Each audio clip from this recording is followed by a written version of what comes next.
What's going on, everybody? Profit with Profit. Today's going to be the final picks and predictions video along with parlays at the end. I'll put some timestamps in this video so you can go to whichever bets you'd like to see if you do not want to watch the full video. Any picks that haven't changed, I'll still go over them, but I won't do an in-depth review like I did before. And any changes that I had, I will go over why those changes occurred. And let's just jump right into it. First fight, Chelsea Chandler, Jocelyn Edwards. Pick hasn't changed on this. I think Edwards is going to stay along the fence, pick the jab, throw some kicks out there. Chandler's probably going to wrestle. The only way she gets this win is if Edwards can't defend the takedowns, which I think she will be able to. She's shown improvements over all of her previous fights from the beginning to where she is now. And 29-28, 30-27, fight to go the distance. All those are good picks, but overall, for the best value, I'd just go Edwards on the money line. This next one, we have Timmy Kawamba versus Roberto Romero. This is the first one that I did change my mind on. Originally, I was thinking Romero would kind of show a pressure that Kawamba wouldn't be able to keep up with and have the same event sort of happen as last time where he gets caught up in the boxing, gets dropped, and eventually Romero finds the finish or just kind of batters him like Lucas Almeida did. But I had to take a step back, reevaluate, rewatch the fights, and Kawamba's faster. He has the cleaner boxing, and I think Romero caught Onama in a weird mindset where Onama was like, this guy, he shouldn't be even in here with me, and kind of came a little bit lackadaisical and got caught up, and when Onama got dropped, it wasn't some, oh my God, is this fight over? It was more like a, rocked off his balance. But when I was live watching it, I didn't think, oh my God, the fight's over. I thought, dude, can this guy stop being so sloppy and just lock in really? And he did, and he showed Romero there were levels to it. And those next two rounds really weren't that close. They really weren't. Onama put the pressure on him, and he outboxed Romero. He dropped him. He actually stole that first round, in my opinion. And I think there's a little bit of recency bias for these odds. Positive for Romero, and then negative for Kawamba. Kawamba's lost his last two, but, I mean, the Lucas Almeida fight, much bigger guy, short notice, and I think Kawamba had all the odds against him in that one. And then the Balaji fight, it's Balaji. I mean, he's not great either, but I mean, it's nothing to be like, man, this kid's a bum. He showed skills. His boxing is good. I won't lie. His boxing is good. He's quicker than Romero, in my opinion, and he's cleaner than Romero. Do I think Romero has no chance now? No. I think this fight's still pretty much a toss-up. But as far as who I'm favoring, I've got to go with Kawamba. I think his shots will get there quicker, and I think he'll look a little bit cleaner with the stand-up. And if it comes to grappling, Romero showed a little bit of it in the Onama fight, but nothing to be like, hey, he's got a grappling game, Kawamba, he was somewhat succeeding with Almeida with the wrestling, and I think if either of them, you had to pick one of them with wrestling, I'd side with Kawamba in this one. So my pick right now is going to be Kawamba. I'm not too sure about a knockout because both these guys are gritty. Both these guys showed in their last fights they're tough. So for right now, I'll go Kawamba by decision, but money line is perfectly fine. I think he's plus 110 right now. We'll look at all the odds and everything once we get through everything. I'm not even going to click on this fight. Amorim by submission, Amorim by decision. Probably she submits her in the first two rounds, though. Polyana, probably her last fight in the UFC. Next fight. Cameron Saaiman, Malcolm Wellmaker. I've already gone over this fight. I've made my decision on Saaiman. I thought about it, rewatched fights again, and my stance is the same. Cameron Saaiman all the way. This is another case of recency bias. Negative for Saaiman, positive for Wellmaker. He's on he's undefeated. He's won all of his fights. And Saaiman, not so much. He's lost his last two fights. But I mean, look who he's losing to. Peyton Talbot. And everyone might be like, oh, Peyton Talbot's a bum now. No, he has some of the cleanest striking in that division. He could probably hang with anyone in the rankings outside of his grappling. And he got exposed for that. A lot of fighters do get exposed in their hole in the game. And then Christian Rodriguez. These are the losses that we're going to say this guy's not the prospect that we were once hyping up anymore. Sure, his train slows down, but Saaiman hasn't showed that he's lost all the skills, or he hasn't showed a glaring hole in his game. He fought really good contenders, and he showed that he's got heart, and he still showed that all those skills are very up to par with some of the best people in there. And Malcolm Wellmaker, he's coming off a knockout in that contender series fight, and it was a cool knockout, but I don't think he went out there and showed perfection or anything. I don't think he went out there and showed, whoa, this guy, he's going to be a problem. That's not how I felt watching the fight, to be honest. I think he got a kind of a lucky shot. It was very telegraphed. If you watch it back, he kind of just throws this right hand, catches the guy. And I saw a lot of openings in his game. I saw him getting beat up on the leg kicks, and I didn't think his guard looked that good either. I just think Adam wasn't that great. And Saaiman, I think this is the fight that he can flourish in. I don't know what the odds on are. I would take Saaiman money line all day before anything else, but I wouldn't be mad at a Saaiman knockout either. Just either by TKO, where Wellmaker's getting caught too much, or he just catches Wellmaker when Wellmaker's in there with too much confidence. You know, we've seen that happen before, where people think, I'm undefeated. You know, I can do these things and not get punished. And I think Saaiman would be the one to, show him, hey, there's levels to this. And Saaiman's got to be my pick, guys. I think it's a good pick. I think this fight could look pretty competitive in the beginning, but as it goes on, if Saaiman stays smart, doesn't get too reckless, I think that's when we'll see Saaiman pull apart, show the experience, and have him take over this fight. So Saaiman on the money line is going to be my pick. Blackshear, alatangheili. I'm not going to dive into this fight again either, because Blackshear should win wherever he wants, really. Alatangheili, his game plan is always kind of Merab-esque with wrestle, but without any of the skills of Merab. Like, sure, he's a good grappler. He'll beat most of those low-level guys that aren't too good in the grappling, but Blackshear is tremendous in the grappling, and his striking is levels above alatangheili. So that's why I say, like, I feel like this is really just going to come down to what does Blackshear want to do. If he wants to stand in there and just strike, defend a couple takedowns and force alatangheili to strike with him, then he'll get a TKO. Or if on one of these shots that alatangheili comes in a little bit labored, he'll lock up a guillotine, something. I feel like I got to lean with the submission here, but Blackshear money line, it's inflated a bit now. I know it stinks, but he still can be a parlay piece. At minus 480 is where I was looking at it at. Minus 480 still a parlay piece. You can still throw it in there for some odds. But yeah, that's going to be my pick for that. Next fight, Chris Gutirerrez versus John Castaneda. My pick is the same on this one as well. Chris Gutirerrez, he loses this fight if he can't stop the takedowns, or he gets overwhelmed with pressure and forgets that he's the better striker.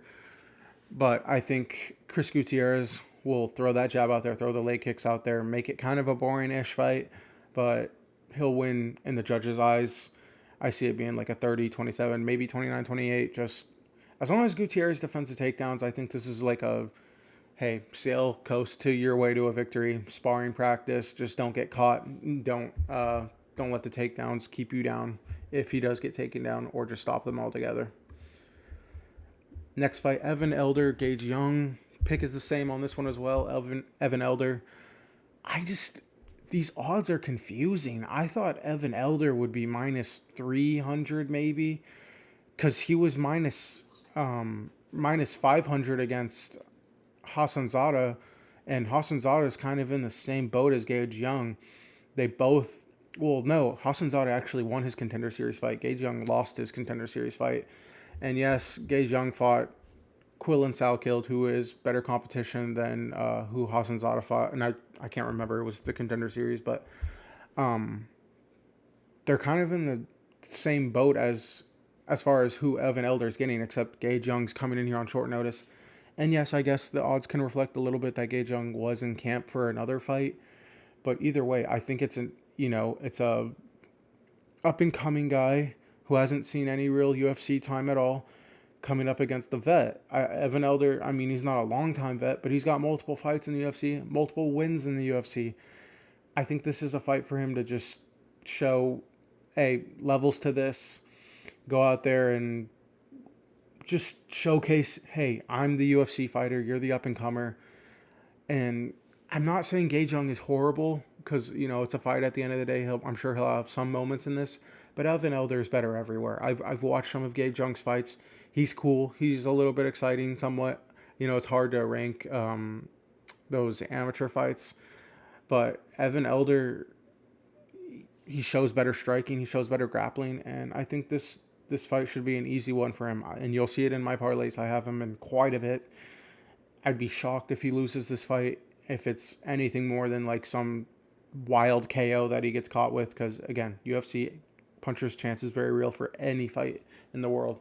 So my pick is Evan Elder. I'm sticking with him, and he's one of my more confident picks. Matt Schnell, Jimmy Flickk. Pick is Matt Schnell still. There's not too much I still need to dive into on this one that I haven't gone over already in the other video. But there's one thing I want to highlight, and it's Schnell's odds. When I did the video originally, he was closer to minus 300, which I thought was absurd because he really hasn't shown too much to write home about, especially not anything to warrant a minus 300 favorite. And yes, it's Jimmy Flick. He's not that impressive either, but he's been active, more active than that Schnell for sure. And I think another glaring thing for Matt Schnell is his chin. It seems like everyone's catching him at this point, but Jimmy Flick isn't the guy who's going to come out here and knock out Matt Schnell. Can he? Yes, but that's not his game. His game is on the ground. And Matt Schnell, he's minus like 180 now, I believe, somewhere in that range. So that's much more playable. And it's his retirement fight also. So Matt Schnell should be able to keep this fight standing unless he does something silly and throws himself into a grappling scenario. His path to victory is on the feet. Jab Jimmy Flick up, catch him eventually, or just win a decision. Because Jimmy Flick has nothing for him on the feet. His path to victory is going to be a submission somewhere. So as long as Matt Schnell plays it safe and doesn't throw himself into the ground, I think he'll be okay. And I think Matt Schnell knows this as well. His whole camp is probably going over, hey, keep this on the feet. Don't go to the ground. You win this right off into the sunset somewhat. Next fight. Ikram Al-Skarov, Andre Muniz. I'm not going to jump into this fight too much either. Ikram wins this fight by knockout probably in the first 2 rounds. I wouldn't hammer it too much. I think Ikram is a safe play just straight up as he is because he's like minus 500. But that knockout prop just isn't like, it's not juicy enough for you to really want to play it in much because it's minus like 180. So if somehow Andre Muniz uses his grappling, drags this fight into the scorecards, you're going to be pissed off if Ikram doesn't get this knockout. I think it's more than likely that it happens, yes, but it's not something I can confidently be like, hammer that in everything. Next fight, we got Randy Brown, Nicholas Dalby. My mind is telling me to switch to Randy Brown. He's taller. He can use the jab. We see how these fights typically go. They kind of stay on the outside. Shorter person gets frustrated. They try to get flurries, and then they're telegraphed. And more than likely, it's probably what happens. And I know I shouldn't be saying this if my pick is Dalby, but at plus 250, I have to take a stab at Dalby. At plus 250, this guy's got heart. Yes, he's 40. He doesn't look it, though, and he doesn't show it. Like, he performs like he's somewhat still in his prime. Not fully in his prime, but he looks... you wouldn't be out there saying, man, this guy needs to just stop fighting. You wouldn't say that. He gave Gabriel Bonfim his first loss, and Gabriel Bonfim looks like a star.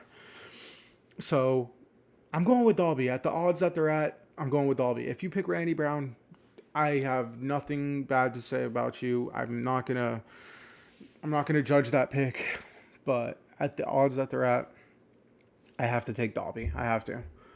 Next fight, Michel Pereira versus Abus. And I feel the same way I felt when I did this video a couple days ago. It's a scary fight for both these guys. Michel Pereira's got crazy power. Abus has really good grappling. I think he's technically the better fighter, but his cardio scares me. I mentioned that over and over. His cardio scares the hell out of me. And his chin scares the hell out of me because sometimes he leaves it up there, and when he gets tired, it's like this guy seems to get hit with everything. So both these guys just, they've got serious skills and then serious holes. So that's why it's so hard to confidently pick either of them. I was looking a little bit at that under 1.5 because it kind of covers your ass if Michel Pereira gets that early knockout somehow. Not, I don't want to say somehow because it's a very real possibility. Or a boost gets an early takedown and somehow wraps up a submission, because that's very real. A boost, his grappling game is no joke, and he's a big guy, strong guy too. So my pick is still a boost. I think he can wear on Michel and stay safe enough to get some takedowns, either by submission or get Michel into those later rounds where he's tired. Abus is probably going to be tired as well, but I'm hoping Abus is tired with enough energy to still get the takedowns and just lay on Michel. But it really comes down to those first 3-ish minutes. Can Abus keep his chin protected, and can he let Michel just kind of throw and wear himself out? Because if Abus stays protected and kind of lets Michel take the first couple minutes of that round, I would be more than happy. I think that's the best game plan. Let Michel throw everything he's got at you. Don't get hurt. Save a bit of your cardio. Once he's shown you what he's got, starts to get a little bit tired, wait for him to overextend, get a takedown, and then, implement the game plan. But right now, Abus is still my pick, especially at plus money. I like it. And yeah, I'm going to go with Abus, but scary fight for sure. Next fight, we got Giga Chikadze versus David Onama. I've been seeing more and more people pick Giga Chikadze, and I understand the side of Giga Chikadze. I really do. He's got phenomenal leg kicks to the body, to the head, everywhere. His leg kicks are beautiful. His striking's still pretty clean too. He is getting a little bit older. I haven't seen the speed dwindle that much. It's more so much his cardio gets a little bit questionable. In that last Arnold Allen fight, you could tell he was getting tired. Into that second round, he was getting tired. In that third round, he was pretty much running away from Arnold Allen. He wasn't literally running away, but you could tell he was pretty much done for. And I know Onama hasn't had the greatest wins. I don't think he's overhyped. That's the narrative I've been seeing a lot, is this guy's overhyped, man. Giga's really going to serve it to him. I don't think he has this crazy hype behind him right now. I think people are seeing he's the younger guy. He's the faster guy. He probably hits harder. He has the grappling to fall back on as well. I don't want to call this a passing of the torch moment, but I think this is just one of those, he's got the age, he's got the power, he's got the speed, and it might be just one of those, hey man, like it's my time. Not passing torch, because I don't think Giga's on that level of former champion here, here's to the contender. But I think Onama, I think he's going to show the age differences, and I see him getting a gritty decision.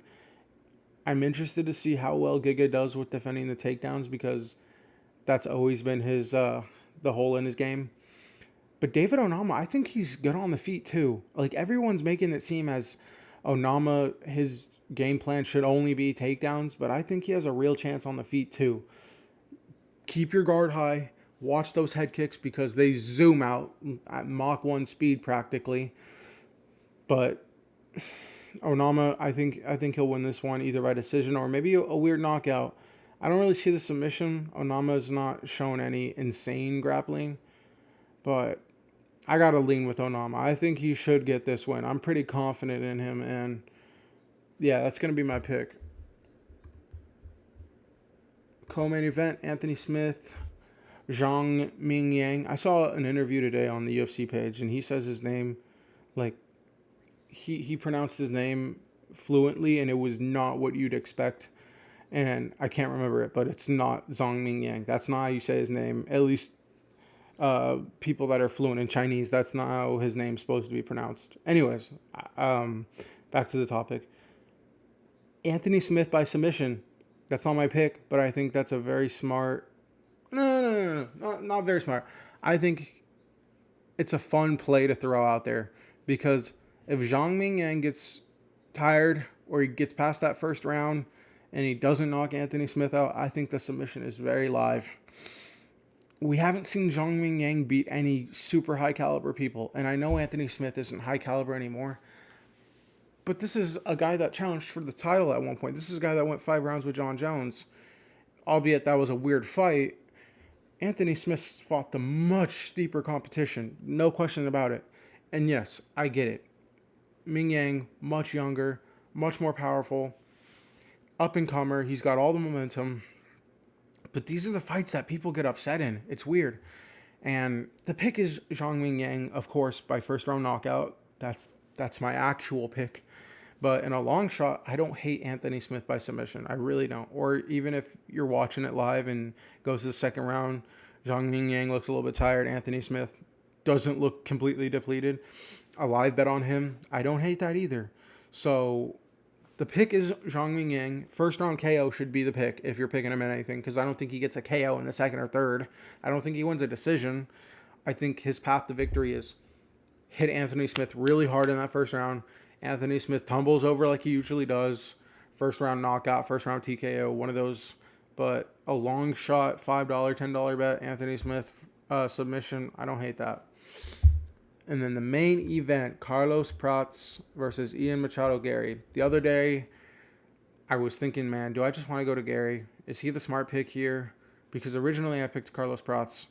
And then I came across a video that I had already seen before of Prates and that whole Fighting Nerds team. They hired a human behavioral, human movement specialist, and they bring them in whenever it's fight camp, and they have them study the opponent's fighting. They pick up on tendencies, just figure out a game plan together. And I'm not saying it's like they cracked the code or anything. I don't think that at all, and I don't think it gives them this massive edge, but something I connected that video to was the Gene Silva-Bryce Mitchell fight. I picked Gene Silva in that fight, but I thought, man, like, it'll be interesting to see what happens when Bryce Mitchell decides to grapple, because we saw Gene Silva getting taken down by Charles Jourdain, who has much worse grappling than Bryce Mitchell, and Gene Silva nullified all of Bryce Mitchell's grappling. He didn't have any moments in that fight with the grappling, and that made me think, like, they game plan to a T. And originally why I was going back and forth with Garry and Prates was Garry with the wrestling. That'll make it very interesting if Prates can't defend the wrestling. But this camp, they have to know that that's Garry's game plan. And these people that they brought in to watch fights with them, they have to be screaming, takedown defense. These are his tendencies when he's getting ready to shoot. That combined with his camp having a strong game plan of focusing on takedown defense, I think Prates is going to come in here prepared. And if he can defend just a few of those takedowns to, make the fight stay on the feet a little bit longer, I think Prates is going to find that shot. Because on the feet, Prates all day. I think he has the power, and I think he has... Let me see this. I need to see this reach again. What is it at? Yeah, he 3.5 inches isn't a tiny bit of difference. Like, yes, it's not John Jones versus whatever, but 3.5 is noticeable. The power's there. I think the striking's a little bit cleaner. And I think Prates is going to find the shot, man. I think he's going to surprise a lot of people with this fight and get Garry out. I don't think this fight goes to the decision. If it does, somehow Prates' game plan just was completely foiled and they weren't able to find a way to stop the takedowns. That's the only way I see Garry winning, is if he gets takedowns and kind of holds Prates down. Because if you watch some of his other fights, Garry was struggling to take MVP down. And MVP, everyone knows that's his weakness, is takedowns. And yes, Garry got him down, but he was struggling. He was struggling a lot. And I know everyone's big thing is to bring up the Shavkat fight, and it was impressive, but at the same time, I hate bringing this up, but I think Shavkat was genuinely injured. They talked about, his team talked about it after. I think Shavkat was genuinely injured in that fight. And yes, that's going to impact your takedown defense. So I think Prates and his team is going to game plan. They're going to find a way to keep Prates from getting taken down. They're going to make Garry stand and strike, and Prates is going to find the shot to take him out. So Prates by KO is my pick. Prates money line, nothing wrong with that as well, but I know let's get into the interesting stuff now. Let's get into these bets. So I did a 1 through 10. I wanted to pick out 10 that I really liked, and then I got some notes here at the bottom. And I didn't label all of these bets, or parlays, I should say. I didn't label all of them. Like this one says Underdog City. It's just because it's a bunch of underdogs. But I didn't, everything doesn't have like a, this is this parlay, this is this parlay. I just mixed and matched, guys. And you guys will notice very soon that I have a lot of people in here that are, dang, if he loses, you're going to kill a lot of parlays. And yes, I know that. That's how I do it every weekend, and it works, okay? Yes, there's weekends I lose, but for the most part, it's been working. If you think like you see someone in here and you're like, man, you haven't been too much, take him out. If you think there's one guy in there that you don't like, take him out. This is just a template for you guys to work off of, and brainstorm your own stuff. Or if you just want to completely go off of this, you can as well. But let's just jump into the very first one. This is the lock of the card. That's what I want to call it. I'm going to do it for every single card. Just either maybe it'll be a straight if it's plus money by itself, but I'm never going to do a lock of the card that's not plus money. I want to do something where you can throw 100 in, get 100 out every time. And what I came up with was Ikram on the money line, Evan Elder, and blackshear. I think every one of these guys wins in a dominant fashion. The Elder one is the only one you can kind of feel iffy about. If you want to take him out and put someone else that you like, go for it. But blackshear should dominate everywhere. Ikram should dominate everywhere. I think Elder, if he doesn't finish this guy, he'll get a dominant decision. I think he'll show just the UFC experience will be very noticeable. And you get plus 110 with that. So that's why I said whatever you want, double up on. I didn't put a number on there because that's for you to put. If you want to go crazy, put 1,000 on it. I would not advise against that. Throw 1,000 on it. I think you're going to get 1,000 and some change back because of the plus 10 extra. But that is my safe bet. If you only want to make one bet that you're like, hey, I want to throw this out there, just make sure it wins. That's the bet for you. Next one, we got Onama, Abus Magomedov, Blackshear, saaiman, Elder. I think these guys are all very likely to win. The only ones that you have to feel iffy about, like I said before, I'm not going to mention Elder as iffy, okay? I think he's confident. If you don't feel the way, then, disregard when I put him in these things. But saaiman and Abus, those are the only ones where you have to feel kind of iffy about. I think saaiman will show the edge and experience just like Elder. I think he'll find a dominant decision is kind of where I'm leaning with the more I think on it, just like a dominant decision, or maybe he'll find the shot. And then Abus Magomedov, again, if he doesn't get knocked out in those first couple minutes, I think he'll implement the grappling enough to either find a submission or get a dominant decision, because I think Michel Pereira kind of has one way to victory, and it's a heavy overhand, heavy uppercut, heavy spinning 360 back kick, something with his crazy movements with all his power into it, and Abus not having his guard up and getting caught. And like I said, Onama, I'm pretty confident in him too. So that gives you plus 1101. And some of these odds might even be a little bit more now because, like I said, I did this on Tuesday or Monday. I forget when I made this, but either way, some of these odds are probably a little bit better because I've watched some of these odds move. Like Blackshear, he's going to be a little bit worse now, but I think Elder, he's a little bit better now. I think Blackshear's a little bit better now. Onama, that's also one thing I wanted to mention. I've seen so much love on Giga. I wouldn't be surprised if Onama closes at like plus 140, plus 150. So if you want to hold out and wait on Onama, that's definitely not a bad choice either. But if you want to make them all now, there it is for you. Next one, we've got Elder, prates, Chris Gutirerrez, Kawamba now, Edwards, and Ikram. I like everyone here. I'm not going to re-go over every single person like I just did in those ones. The new ones I will. Prates, I think he wins by knockout, like I said, but if somehow he doesn't, you can just put him in there like that. I mean, Prates KO is probably the best way to play him because 5-round decision, really? I mean, maybe submission, like, I don't see that. And then Chris Gutirerrez, like I said, he's a pretty confident pick. I'm feeling as well. Kawamba, he's the one I said that fight could get sketchy, but I think he has the better skills. Jocelyn Edwards, as long as she doesn't get stupid and let takedowns destroy her, she'll be good. Ikram's free. Elder, same thing. Underdog City, we got dalby, prates, saaiman, Abus. Went over all these guys already. Dalby's the X factor in that. If you want to say that plus 2,500, $20, $500, like I'll take a stab on that all day with all these guys in here, with really the risky one being Dalby and Abus. We got some not to go the distances in here mixed with some other picks. We got blackshear not to go the distance. I think he'll find a submission or TKO. Prates not to go the distance. Again, somehow maybe Garry finds the submission or Prates knocks him out early, like I'm thinking. That covers you on both ends of that. Kawamba, Schnell, and Edwards.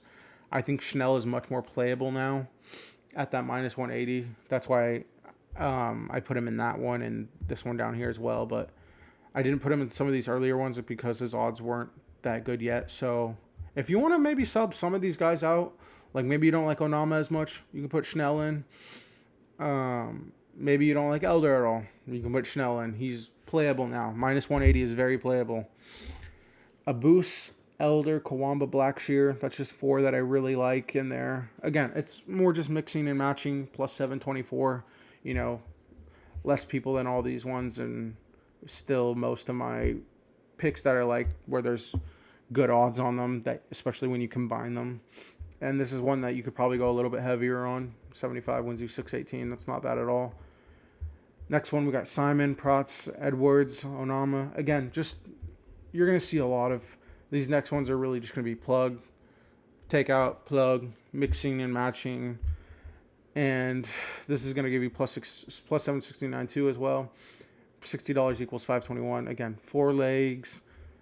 Nothing too much to stress on. I really like this one. The more I look at it, this one I almost want to put a little bit more on this, because really, man, I want to put a star next to this. Hold up. For you guys, for me, whatever. No, not from the web. Why are we going to... Okay, we're not editing during the YouTube video. Boom, favorite. Okay, I really, really like this. The more I look at this, this is beautiful. Saaiman, Prates, Edwards, Onama. Throw Ikram in there too. Get to plus 1,000. Just do it. Chris Gutirerrez, Evan Elder, Abus, Prates. Again, plugging, mixing and matching. Same story, plus 112. Beautiful odds for 4 legs. Schnell, Onama, saaiman, Abus. Beautiful odds, plus 975, $40 to 400. And then the last one, Blackshear, Chris, Schnell, Elder, under 1.5 on Abus. Like I said, under 1.5 on the Abus kind of covers you in both directions a little bit, because what if Abus takes him down, can't get up, gets the submission? Because the Abus submission is very live. He's got serious grappling. He's dangerous on the ground. His last fight, rewatch it if you want. It shows he's got some serious ground game, and it covers you in case, you know, he gets caught up like everyone's thinking. And the rest of these are just more plug and play. And then these are some notes for you guys. Ikram, you can add him anywhere. Blackshear, you can add him. All of these are eligible to put both of them in, one or the other. They're free odds. Schnell, like I said, finally playable. So they're, like I said, I only put him in like 2 of these. So if you want to add him to some other ones that you think he should be in, go for it. Minus 180. He'll shoot those odds up for you, and I think he's got a really good chance to win this fight. I just wanted to mention this because I said it in the beginning, but some of these parlays, some of these fighters, I should say, are truly sinking or floating a lot of my profit for this week, and I'm okay with that. Like if Elder loses, I'm pretty much cooked. I'm okay with that. If he somehow blows this, then he blows it. But I think he should win this fight 9.9 times out of 10. I know that 0.9 doesn't make sense, but you get it. He should win this fight dominantly. If he doesn't, I'll take the L. And then if you guys are the straight bets, you don't really like to parlay too much, you just want to throw this and this out, you're not on the parlay scene, go for it. These are the best ones that I think for your money. Kawamba, he's plus 115. I think he's got a real chance to beat Romero. Saaiman, plus 105. You guys have heard me rave about him so far. I think he's the better overall MMA fighter. Just doesn't get caught. I think plus 105 is cash in your pocket. Abus, a little bit sketchier. You guys have heard me. Just because of Michel's craziness, you never know what you're going to get out of him. You never know if he's going to knock him out or he's going to get tired and, you know, give up on himself or whatever. But at plus 120 all day, and Prates plus 110, he's still plus money. And it makes sense. The bookies are like, hey, it's Garry. He's got the grappling, yada, yada, yada. But yeah, like I said, 4 good straights for you guys here. These are some notes, all the parlays, whatever you guys want to play. If you want to just do this lock of the night, go for it. Do 1 parlay, make yourself some money, throw $50, make $50, enjoy the fights. They're all free on ESPN. But yeah, guys, I hope you guys enjoyed this video. The mic quality should be a little bit better as I actually upgraded to a mic. I hope you guys can hear it because I was trying to play it on my phone and stuff, and it sounded like I was talking 10 feet away from the computer. But I hope you guys enjoyed this video. I'll put some timestamps in here for you guys this time so you're not having to watch everything or zoom through and try and find whatever. But I hope you guys enjoyed this video. I'll see you guys in the next week, and hopefully we make some bread this weekend. Take care, guys.